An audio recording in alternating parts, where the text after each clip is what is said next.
एक बहुत बड़ा नामी गिरामी पहलवान जिसका नाम था बरजो बगदाद में रहता। वो इतना ताकतवर था कि पूरे मुल्क में कोई उसका मुकाबला नहीं कर सकता।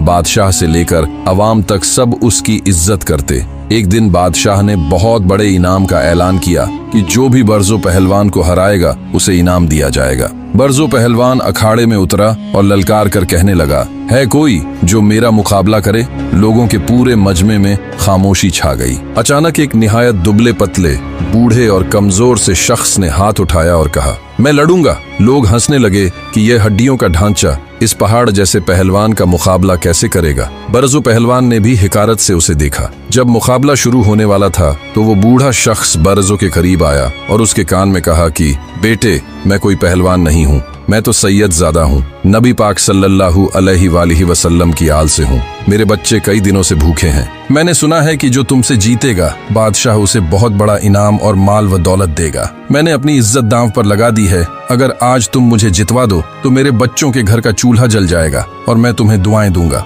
बरजो पहलवान के दिल में एकदम जैसे तूफान आ गया। एक तरफ उसकी पूरी जिंदगी की शोहरत और वो गुरूर था कि उसे कोई हरा नहीं सकता, और दूसरी तरफ नबी करीम सल्लल्लाहु अलैहि वसल्लम की आल की मोहब्बत और एक गरीब बाप की ममता थी। मुकाबला शुरू हुआ। बरजो पहलवान ने थोड़ी देर जीतने का ड्रामा किया और फिर अचानक सबके सामने उस कमजोर बूढ़े के नीचे दब गया और अपनी पीठ जमीन पर लगा दी। लोग चीख उठे, बरजो हार गया, बरजो हार गया। लोगों ने उसे बुरा भला कहा, उसे जलील किया, उस पर थूका।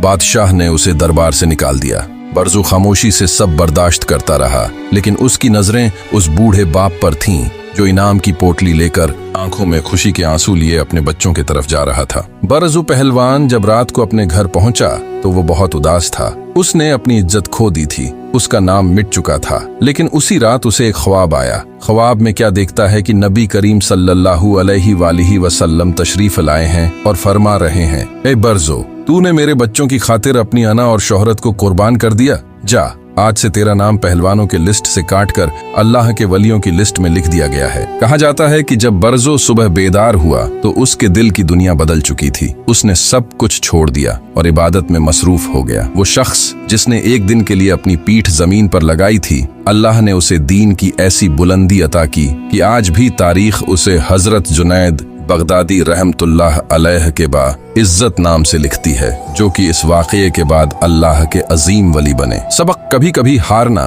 दरअसल सबसे बड़ी जीत होता है। अगर आप अल्लाह की रजा के लिए अपनी अना और शोहरत को कुर्बान कर दें तो अल्लाह आपको वो मकाम देता है जिसका आप तसव्वुर भी नहीं कर सकते। दूसरों की जरूरत को अपनी अना पर तरजीह देना ही इंसानियत की मेराज है।